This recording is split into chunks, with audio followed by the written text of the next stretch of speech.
రాజ్యమేది లేదు గాని రాణిలాగా చూసుకుంటా కోట కట్టలేను గాని కళ్ళల్లో నిన్నే దాచుకుంటా రాత ఎట్లా రాసి ఉన్నా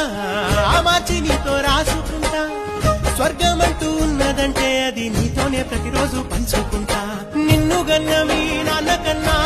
లారు ముద్దుగా సాగుకుంటా నీకు కోపం వస్తే కొంత దూరం ఉంటా నువ్వు గీత గీస్తే నేను దాటనంటా కంట నీరు కంటి రెప్ప దాటకుండా కాటుకై కావాలుంటా